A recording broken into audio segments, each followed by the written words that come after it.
गुंतलेले मनवेडे तुझ्या सवे पर्व दुसरे भाग 15. आईशी बोलल्यापासून संध्याचं मन कामात लागत नव्हतं. ते आपल्या हेडला सांगून घरी निघाले. जाताना तिने वेदला फोन केला, पण तो उचलत नव्हता. कदाचित तो कामात असेल, ती स्वतःशीच म्हणाली. खरं तर आज खूप वैताग आलेला. कोणाला काय सांगावं आणि कोणाशी काय बोलावं तिचं तिलाच कळत नव्हतं. रिक्षाला हात दाखवत ती उभी होती, पण कुणीच थांबत नव्हतं. ती पार कंटाळून गेली होती. थोडं पुढे जात तिने पुन्हा हात दाखवला, तशी एक रिक्षा थांबली. रिक्षात बसताच तिने वेदीला फोन केला. रिक्षातून घरी जाईपर्यंत तिने वेदीशी भरपूर गप्पा मारल्या, पण वेदीला ती आपली मनस्थिती सांगू शकत नव्हती. ती घरी पोहोचली. आई तिचीच वाट बघत होती. तिने कपाळाला हात लावला. आई पण ना, काय सांगू हिला. काय ग आज लवकर, हाफ डे घेतलास का? आईने काळजीने विचारलं. नाही, मी थोडं लवकर आले.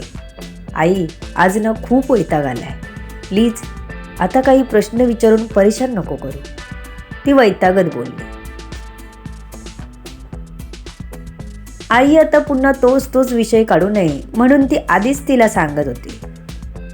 आई काही न बोलता निघून गेली. ती थोडी फ्रेश झाली, चहा करून घेतला. थोडं बरं वाटलं तसं तिला. थोडा वेळ ती बेडवर पडली. तिचा तिथेच डोळा लागला. काल नीट झोप झाली नव्हती. सकाळीही तिची घाईघाई झाली होती. त्यामुळेच आता बेडवर अंग टेकताच तिला झोप लागली होती. तिचा फोन वाजला. तिने झोपेतच उचलला आणि कानाला लावला. हॅलो, आळसावलेल्या आवाजात ती बोलली. संध्या, काय झालं? आवाज असा का येतोय? वेदने काळजीने विचारलं. वेदचा फोन? ती मनाशी म्हणाली आणि तिने एकदा फोनच्या स्क्रीनकडे पाहिलं. ते मी आज घरी लवकर आली आहे. झोपली होती म्हणून आवाज तसा आहे, संध्या म्हणाली. तब्येत बरी आहे ना? लवकर का आलीस? वेदला तिची काळजी वाटत होती. हो, बरी आहे, पण खूपच वैताग वाटला आज. काल झोप पण पूर्ण झाली नाही ना. संध्या बोलण्याच्या ओघात काल झोप लागली नसल्याचं सांगून गेली होती. संध्या, काल तुलाही झोप लागली नाही का? मग बाहेर का नाही आलीस? मलाही झोप येत नव्हती. बोललो असतो ना आपण, वेद म्हणाला. त्याचं मन तिच्यासोबत जास्त वेळ घालवावा यासाठी प्रयत्न करत होतं. वेद, घरात सर्वजण होते, मी कुठे येणार बाहेर? संध्याला थोडं लाजायला झालं होतं. बरं, मग आता झाली का झोप? वेदने विषय बदलत विचारला. हो, संध्या म्हणाली. तू फोन केलेलास, काही काम होतं का? वेदने विचारलं. नाही, तू फोन करायला बोललास ना म्हणून केलेला, संध्या त्याला म्हणाली. बरं, मग आई का बोलली नाही माझ्याशी? मी आवडलो नाही का तिला? वेदने विचारलं. तसं संध्याला काय सांगू आता ह्याला असं झालं होतं.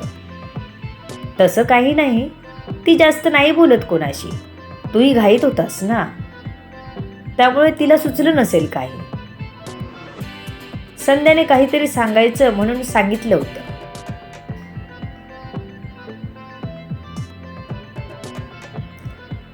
थोड्या गप्पा मारून झाल्यावर संध्याने फोन ठेवला. तेवढ्यात आई चहा घेऊन आली. संध्या, चहा घे. कोणाशी बोलत होतीस? आईने विचारलं. तिने एकदा आईकडे बघितलं. हिला खरं सांगावं की नाही आणि विचार करून मग बोलली. वेदची. संध्या वेदची बोलली म्हणाली तसं आईच्या कपाळावर आट्या पडल्या.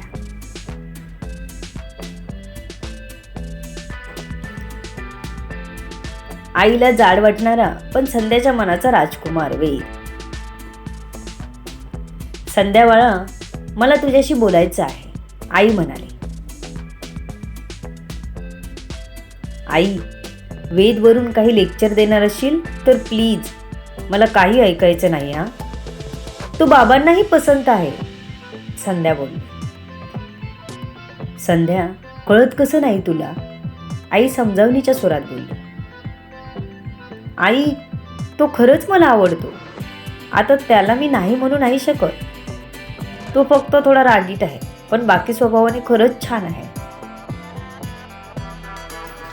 संध्या हट्टाने सांगावं असं बोलली.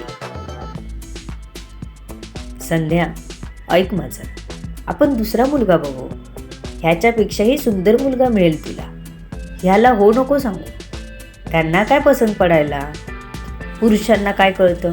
माझं ऐक संध्या, मी काय तुझी दुश्मन थोडी आहे, आई तिला पुन्हा समजावत म्हणाले. सुलभाला माहीत नव्हतं की वेद वेदांगचा मुलगा आहे. कारण संध्या जेव्हा घरातून 4 दिवसांसाठी बाहेर पडून आली तेव्हा जास्त माहिती न देता एका मुलाच्या घरी चालली आहे एवढंच माहिती होतं. ती जरी परमिशन देत नव्हती तरी बाबांनी परमिशन दिली म्हणजे तिला काही टेन्शन नव्हतं. पण जेव्हा तिने वेदला पाहिलं तेव्हा तिला तो संध्यापेक्षा जास्त बॉडीने वाटला होता. आई, तू आता एक शब्द जरी वेदबद्दल बोलली ना, मी सरळ निघून जाईन ना वेदकडेच, नाहीतर बाबांना सांगेन मी. संध्या रागावत सांगत होतीच की बाबा हजर झाले तिचे. त्यांनी मायलेकींचं संभाषण ऐकलं होतं.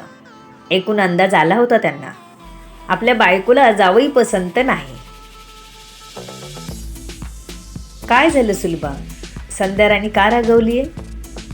बाबा आपल्याला काहीच माहिती नाही असं दाखवत होते. ओ ऐका ना, तो मुलगा तुम्हाला पसंत आहे का, आईने विचारलं. अगं खूप चांगला आहे मुलगा, त्याच्या लहानपणापासून बघत आलोय त्याला मी. छान आहे मुलगा. वेदांगचा मुलगा आहे, प्रकाश सुलभाला म्हणाले.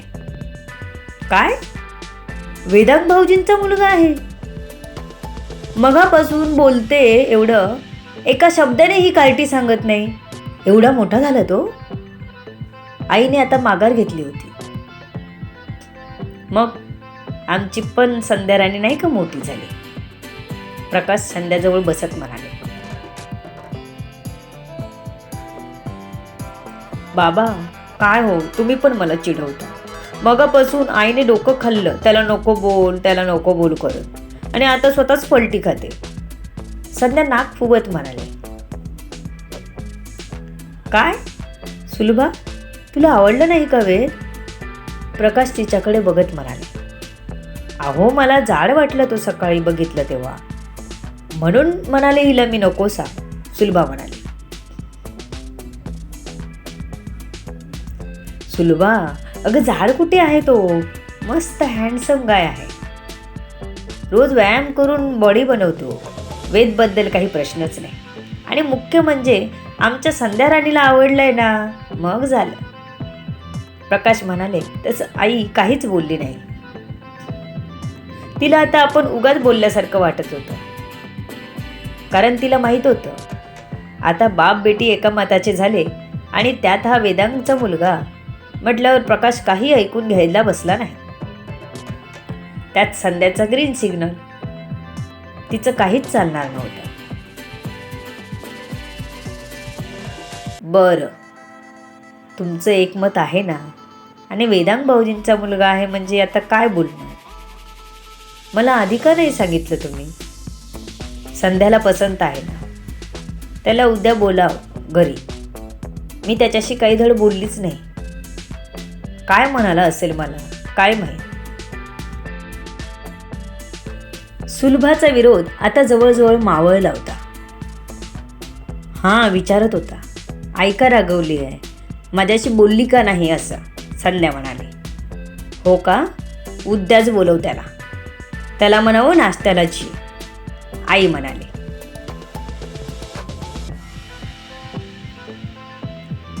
आई अगं आता तर तू होन म्हणू नकोस म्हणत होतीस ना, मग आता लगेच नाश्ता? संध्या पेचात पडली होती. आईचा युटर्न तिला खटकला होता. अगं आधी माहीत नव्हतं मला. वेदिताईंचा मुलगा आहे तो. तुम्ही मला आता सांगताय. मला आपली चिंता सतावत होती. आताही आहेच म्हणा, पण तुला आवडलंय ना, मग तर झालं. खंबीर राहा, आई तिला म्हणाली. संध्या आता आईकडे बघून गोड हसली. आईची पण वेदला परमिशन मिळाली होती. आता पुढची लग्नाची बोलणी करावी लागणार होती. आई लगेच भावूक झाली होती. एकुलती एक मुलगी, तीही आपल्या सासरी जाणार लवकरच. तिला भरून आलं होतं. संध्याच्या केसावरून हात फिरवत ती संध्याला जवळ घेत म्हणाले, आमची संध्याराणी चालली आम्हाला सोडून. बाळा, कधी एवढी मोठी झालीस ग?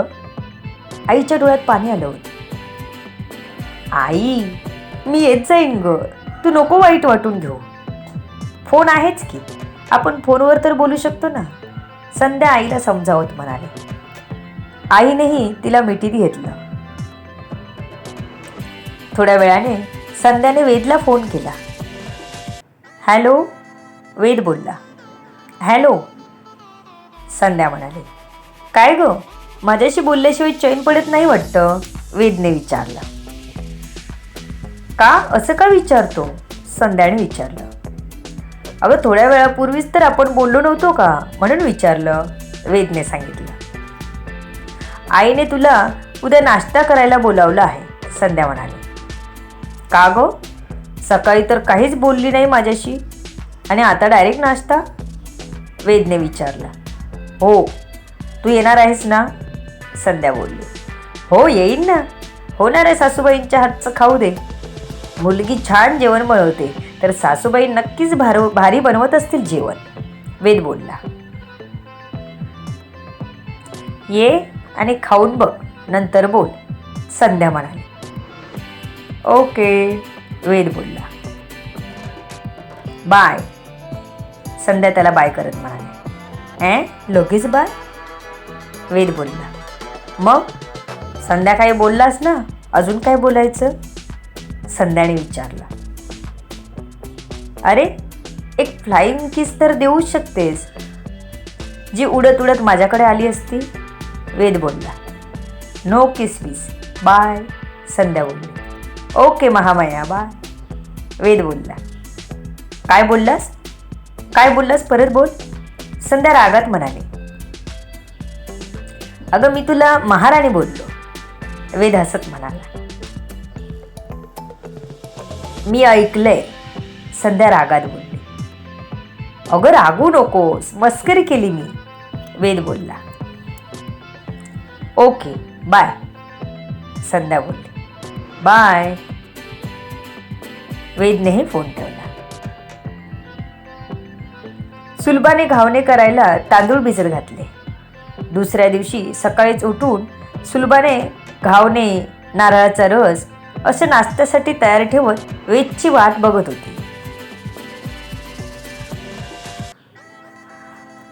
वेद नेहमीसारखा निघाला. त्याला लक्षात राहिलं नाही. अर्धवट आला असेल आणि संध्याचा त्याला फोन आला. ए, कुठे आहेस तू? आई वाट बघते केव्हाची, संध्याने त्याला विचारलं. संध्याचा आवाज आला तसं वेदला आठवलं, आपण नाश्त्याला जाणार होतो, पण घरीही पोटभर नाश्ता केला होता. येतोय, त्याने बाईक संध्याकडे वळवली.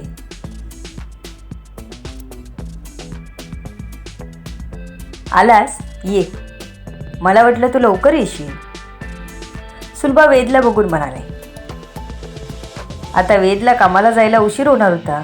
पोट पण भरलेलं, पण संध्या चांगलीच रागवली असती म्हणून बिचारा गप्प गुमानं नाश्ता करायला आला होता.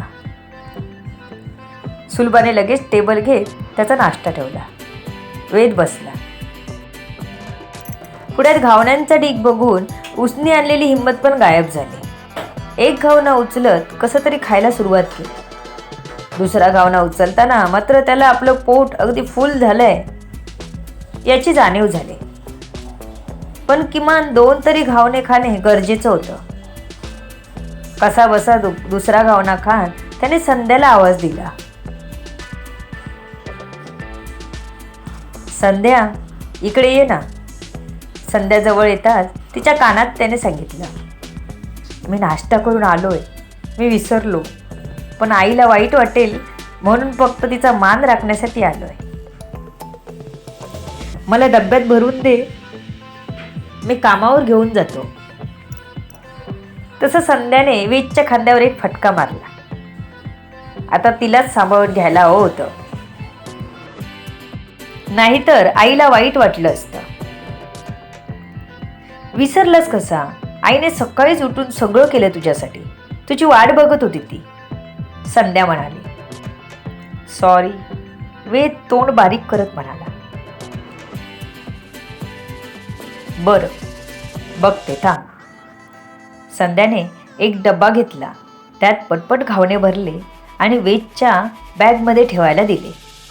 तोपर्यंत आई आली. वेद, मी तुला ओळखलं नाही रे काल.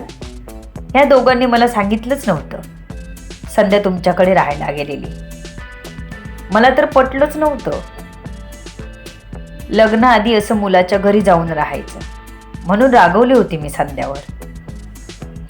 पण आता तू वेदांग भाऊजींचा मुलगा आहेस कळल्यावर मात्र माझा राग निघून गेला बघ. आई त्याला स्पष्टीकरण देत होती. म्हणजे काल का बोलली नाही हा त्याच्या मनातला प्रश्न निघून जावा, हाच फक्त उद्देश होता. वेद निरोप घेऊन निघाला. येतेस तर चल. वेळ आहे का निघायला? वेद संध्याला म्हणाला. नाही, चल मी पण येते. संध्या असं म्हणत लगेच डब्बा भरून पर्स घेऊन वेद सोबत निघाले. वेद, विसरलास कसं? उद्या तू मला पण विसरू शकतोस. संध्या त्याचा कान पकडत म्हणाले. कान सोड आधी संध्या, माझी इथे इज्जत ठेव. इथे मी नंतर या घरचा जावई म्हणून येणार, तर मला मान मिळाला पाहिजे. वेद मिश्किल हसत म्हणाला. आणि राहिला प्रश्न तुला विसरण्याचा, तर मी तुला कसा काय विसरेन? वेद तिलाच उलटा विचारत होता. का नाही विसरणार? तेच कारण ऐकायचं आहे मला, संध्या म्हणाले. म्हणजे 24 तास तू माझ्यासोबत असणार आणि विस्तव सोबत असताना त्याला विसरायची माझी काय बिशाद? वेद हसत म्हणाला. मला विस्तव बोलतोस? जा, मी येतच नाही तुझ्यासोबत. संध्या रागवत निघून गेली पुढे. संध्या, मला मस्करी करता येते, रागवता येते, पण मनवतात कसं माहीत नाही. चल लवकर, मला उशीर होतोय. वेद तिला म्हणाला. मग शिकून घे. मनव मला तरच येणार, नाहीतर जा, मी बोलणारच नाही. संध्या रागवत म्हणाले. वेदला तर आता काय करावं सुचेना. कसं मनवतात ह्या मुली पण ना. ह्याचा हिशोब चुकता करून घेणार मी लग्न झाल्यावर. पण आता करू तर काय करू? वेदच्या मनात विचार चालू होता. काय करेल वेद?